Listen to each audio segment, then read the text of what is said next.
Tidak ada hari tanpa marah menurut dia. Ini yang perlu juga kita pahami bersama. Marah bukan menyelesaikan masalah, saudara. Jadi pada saat kita marah ke anak kita, maka dia akan simpan dalam alam bawah sadar dia bahwa seorang ayah yang pemarah. Sampai akhirnya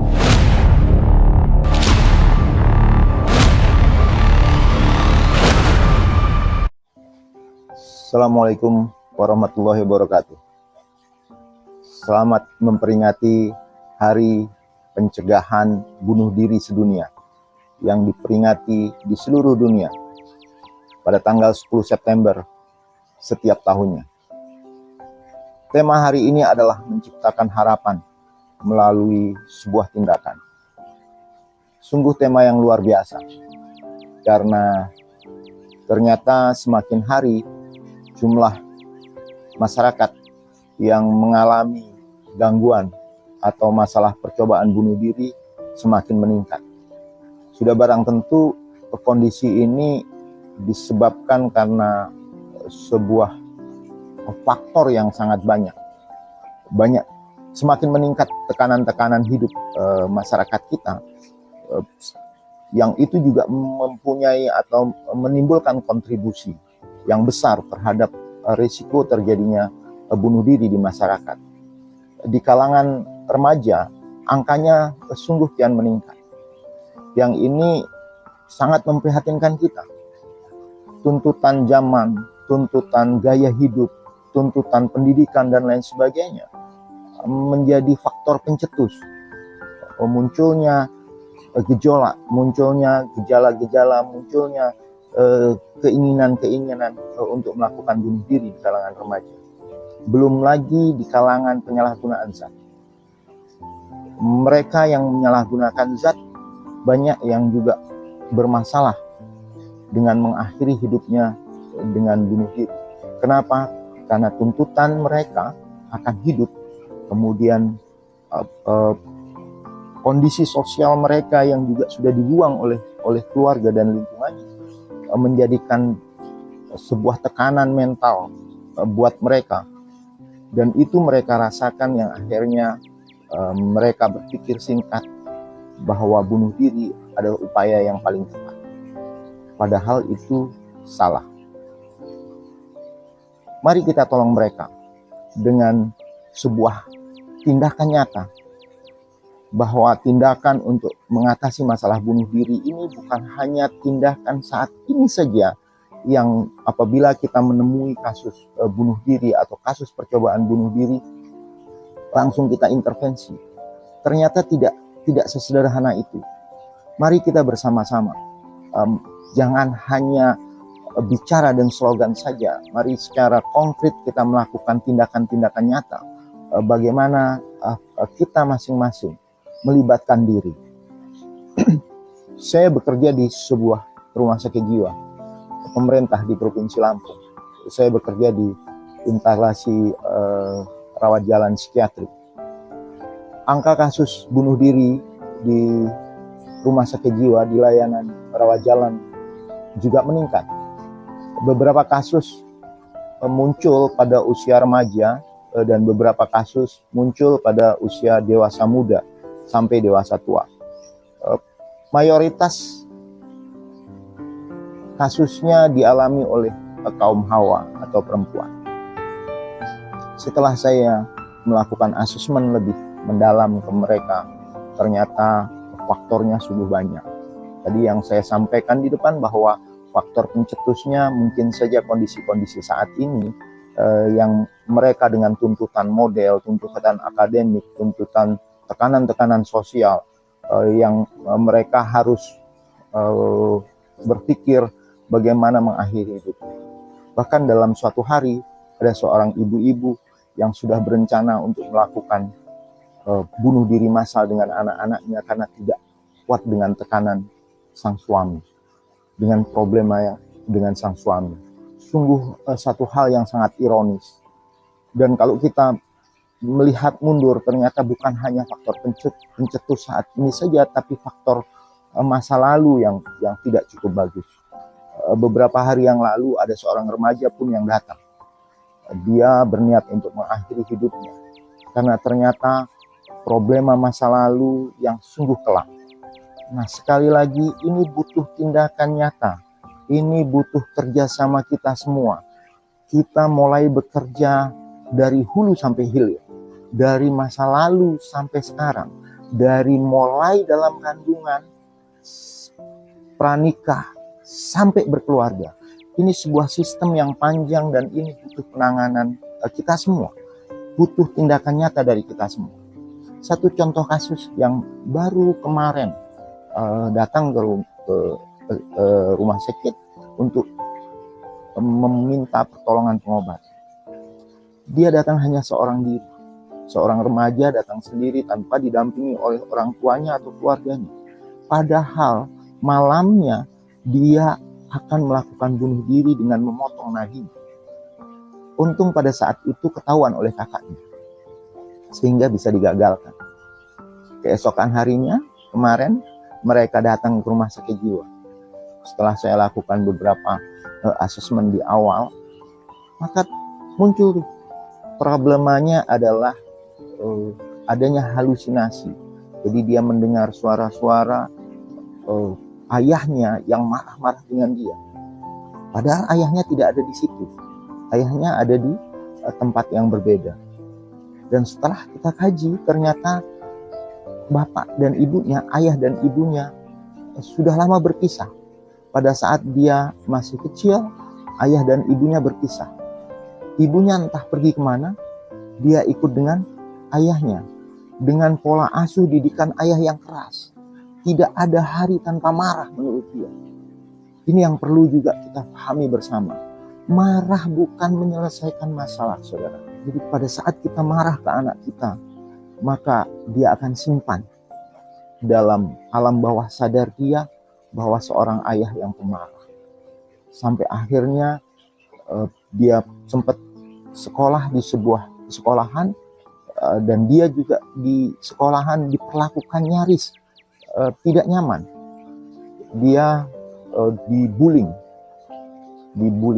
Jadi didapat tekanan dari teman-temannya, dapat hinaan dan lain sebagainya. Akhirnya dia tidak bisa menyelesaikan sekolah sampai SLTA. Pada saat itu dia nganggur di rumah, kemudian dia sempat membantu mencari pekerjaan kerja di kafe begitu sebagai tukang cuci gelas dan piring, yang akhirnya pada suatu hari mulai muncul bisikan. Stresornya satu diantaranya pada saat itu dia diputuskan oleh cowoknya. Pada saat diputuskan oleh cowoknya, dia merasa sendiri, dia merasa lagi memang hidupnya tidak berguna, dia mengalami depresi dan tidak ada teman untuk curhat buat dia. Dia tidak pernah bisa bercerita, dia curhat ke teman-temannya atau sahabatnya. Sehingga kerannya tertutup untuk dia curhat. Dari satu cerita ini, bukan cerita, dari satu kasus yang baru terjadi beberapa hari yang lalu, bisa kita tarik kesimpulan. Yang pertama, sebelum kita menikah, mari kita siapkan diri kita dulu. Perceraian diperbolehkan dalam agama, tapi tidak dianjurkan.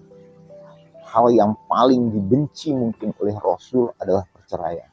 Karena ternyata dampaknya sangat luar biasa. Anak-anak kita akan mengalami krisis. Krisis apa? Krisis figur. Krisis kepercayaan. Bahkan beberapa kasus krisis tentang agamanya, spiritualnya. Oleh sebab itu, mari kita siapkan betul. Mari saudara-saudara, kalau pemerintah belum menyiapkan bagaimana bimbingan pranikah dengan baik, sebelum nikah mari kita berkonsultasi dengan ustadz, dengan sahabat yang sudah lebih dulu menikah.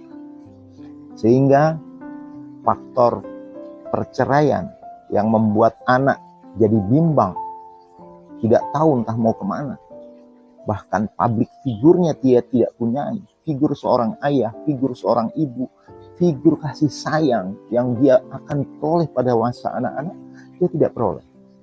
Yang kedua, pelajaran yang kita bisa ambil adalah mari kita dekati anak kita dengan komunikasi yang bagus. Karena komunikasi salah satu faktor yang sangat dominan yang membuat orang bisa bercerita dengan kita. Mari dekati anak kita dengan kasih, dengan cinta, dan luangkan waktu kita untuk anak-anak kita bercerita dengan kita. Problema apapun, jangan pernah memotong cerita, curhat anak-anak kita. Mari dengar. Apapun yang mereka ceritakan, itu adalah gambaran kehidupan mereka yang harus kita dengarkan. Dan yang ketiga, mari kita dampingi mereka dengan komunikasi. Di tema yang lalu, Hari Pencegahan Bunuh Diri, dengan 40 menit kita mendengarkan mereka curhat, maka akan sangat membantu mereka untuk mengontrol tidak terjadinya bunuh diri. Untuk saudara-saudara saya yang ada pikiran untuk melakukan bunuh diri, hindari. Kematian itu pasti, tidak mesti dengan bunuh diri, karena tidak ada benda hidup yang tidak mati. Oleh sebab itu bunuh diri tidak perlu dilakukan. Kita buka keran kita, problema kita, dengan kita bercerita dengan Allah, dengan kita bercerita dengan Allah. Yuk kita sholat malam. Pada saat sholat malam kita berdoa, kita curhat sama Allah. Kenapa? Karena Allah yang kasih masalah dengan kita berupa ujian. Ini adalah ujian. Mampu tidak kita melalui ujian ini? Untuk kita mampu, maka mari kita berdoa. Di malam hari, pada saat tahajud saat malam kita terbangun tengah malam, kita sholat dan kita curhat dengan Allah Azza wa Jalla. Ya Allah, Engkau beri aku problem yang berat, problem hidup yang sangat luar biasa, dan aku kembalikan problem ini kepadamu ya Allah. Cerita sama Allah panjang lebar, maka keran tadi terbuka, sehingga unek-unek kita yang tersimpan dalam diri kita, dalam mental kita akan terbuka, dan mudah-mudahan itu akan meringankan beban kita, beban mental kita. Ya, dan yang tidak kalah penting, buka keran komunikasi dengan keluarga. Dan mari keluarga kita peduli. Percobaan bunuh diri itu bukan main-main. Kalau dia sudah ngomong saya bosan hidup, bahkan dia sudah menulis wasiat bahwa saya titipkan anak saya sudah bosan hidup, bahkan kita lihat dia sudah menyiapkan, maka itu sebuah indikator seseorang ada keinginan untuk melakukan bunuh diri.